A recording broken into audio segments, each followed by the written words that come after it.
Good evening. It is a beautiful evening. I'm actually down in the Shire of Suffolkshire Shire.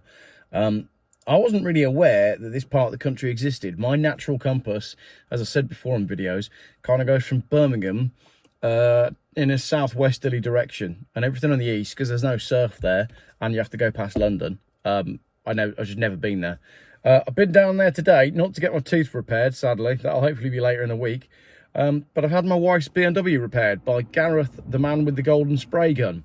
And the team have done a fantastic job, which you'll see, lots of flies this evening, which you'll see on an upcoming video.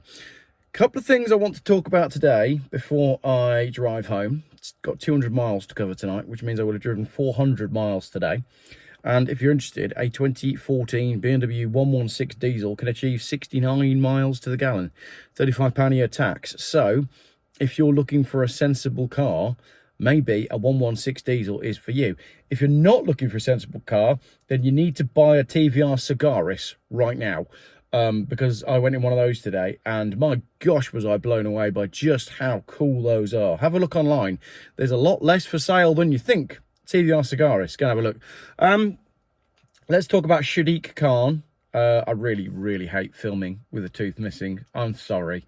But I still want to get videos out, and I'm just going to have to deal with it, aren't I? And I can't sit here like this, because if they said Elon Musk was doing a Nazi salute, then they'll say that I'm doing a Hitler. So we just have to roll with it until I get my tooth repaired at the end of the week. Right, Sadiq Khan.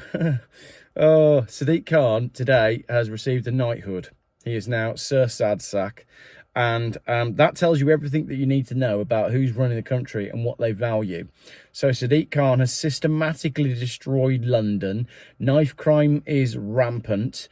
Gang violence is out of control. Mobile phone theft, scooter theft, car theft, you name it, it's up, apart from all the good stuff. No one can name a single thing that is better about London than it was before Sadiq Khan took over. And he's been rewarded for making London more shit by being made a knight.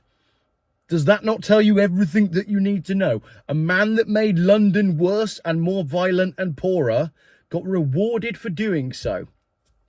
Says it all. Don't need to say anything more about that. I'm sure other people will cover it. The congestion charge is going up to £18 a day. ULEZ is still a thing, despite the fact that we now know that all the science that Sadiq Khan used to introduce ULEZ was dodgy. The cameras are dodgy.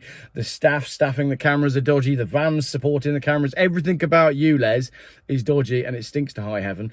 But he got a knighthood, which should tell you everything you need to know about the direction of the country. Speaking of the direction of the country and only driving, or train, in a southwesterly direction, I will be driving in a southwesterly direction from Jon Gros quite soon, because regular viewers will know, and older viewers will not if you're older, but if you've been watching the channel for longer, you'll know that I did a Jon Gros to Land's End challenge with Lee the Mapmaster, diesel versus EV.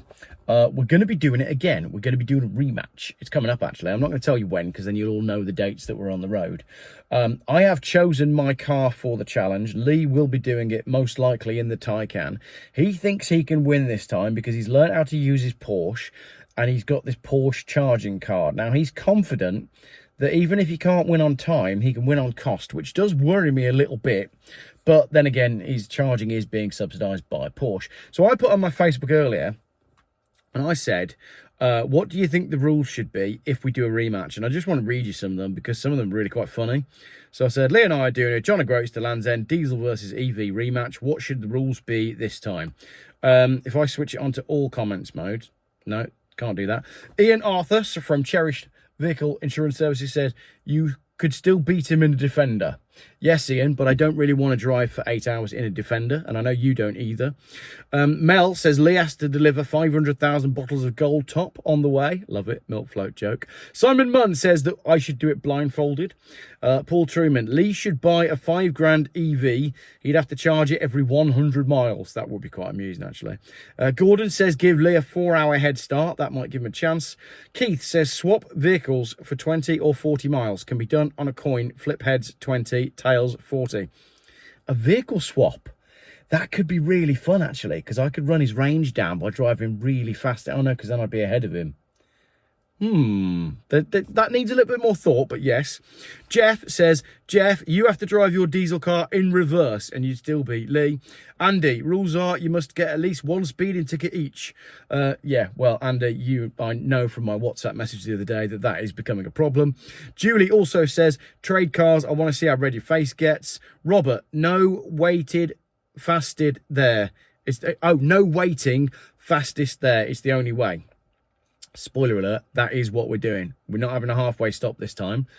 We're going to start at first light and first one to Land's End. No holds barred. That is it. Just go. I will wave goodbye to him at Jon Gros, and then I won't see him again until Land's End or the bar afterwards. So let me know in the comments what you think the outcome is going to be this time. Last time he spent twice as much as me, and he arrived 8 hours behind on balance, 4 hours on the day, something like that, but I'll revisit that for another video. Adrian says, only refuel at supermarkets. Interesting one. Darren, the rules and roles should be reversed. Jeff drives an EV. Lee should drive the ICE car and do Benidorm again. I just don't fancy driving an EV at all. David, Mapmaster gets a 4-hour head start to allow for charging stops. Keith, you in the EV and Lee in the diesel. This is a popular suggestion, but I don't want to do it. Tom, do it on your street triple instead of a car. A, it's a speed triple. B, I don't have a motorbike license. C, I haven't yet shown all of you on the channel my motorbike properly. D, I've got no intention of doing my motorbike license test. So unfortunately not. Robert, how about only being allowed to have a diesel gauge between 1/4 and 3/4, just like the EV charging? Never empty, never full. That is a good suggestion, but because I'm driving a diesel, I can have the diesel wherever I want. That's the point. That's the advantage of having one. Dave says, have Ron on speed dial. I'm not going to break down in the car that I've chosen. John, that you have to set fire to the one that caused you the most delay waiting for it to refuel. I like your suggestion, John. There won't be any delay because there will be no waiting. I'm not waiting for him. I'm leaving him at Jon Gros, and then I'm off.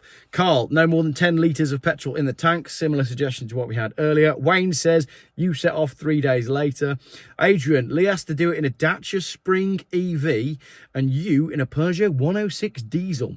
I like the idea of the 106 diesel because you can guarantee that would do like 70 miles to the gallon, and I'd love it. Not sure about Lee and the Dacia Spring with its 100 and something mile range. Tony says no cheating. Difficult to cheat on this one. Howard, you should each fuel and charge to the maximum, then drive non-stop on the same route until you need to fuel and charge again. First one there is the winner. You should each fuel and charge to the maximum, then drive non-stop on the same route until you need to fuel and charge again. First one there is the winner. That's basically what we're going to do. Sue, quite frankly, I don't care. It will be a hoot to watch. Thanks, Sue. It will be fun to film and fun to edit. Gilbrand says, get there as fast as you can, as cheap as you can, no meetups, stay where you want, drive as long as you want. Winner is the shortest driving time, fueling time, charging time included. Cost includes last charge, fuel before start, all charging and fueling on the way, minus what you have left when you arrive. That's what we're going to do. How about a third contender? Me on my 500cc petrol motorbike. My tank range is roughly 200 miles. I reckon I would need to do 3 stops. I don't know how safe it is doing it on a motorbike. Ben says, no sat-navs allowed. I reckon I'd be all right with that. It's just south, isn't it? You just follow a compass. Darren, Jeff, Leon motorway and A roads all the way. You want a diesel, B roads and country lanes all the way. Obviously may not be able to stay on these roads for every mile, but as much as possible. I think it's more fun if we do the same route. Uris, both start fully charged, use the same route, both use aircon, no hypermiling or deliberately driving slower, and my phone has died. It has overheated. So that is the end of the video. I appreciate all of your suggestions. I will be migrating from my old iPhone 13 to my new phone that I'm filming on very soon. This phone is utter garbage now. It cannot hold its charge for more than a couple of hours. It overheats when it's doing basic things, and that is why I don't want an EV, because this is basically no longer supported, even though when it came out the software was absolutely bob on and this phone was fantastic. And that is quite a fun metaphor to end the video on. Lee, this is your EV in a few years' time, an overheating house brick that is not even safe to be used as a house brick. Thank you very much for watching, and I appreciate you all for not unsubscribing because I've lost one of my teeth. All right, you can lose your teeth, but you don't always lose subscribers. full video on repairing my wife's BMW 1 Series will be coming up on the channel in a couple of nights' time, and there will not be a video of me repairing my front tooth because it's a lot less interesting and a lot less Jeff. Thank you very much, everybody, for watching.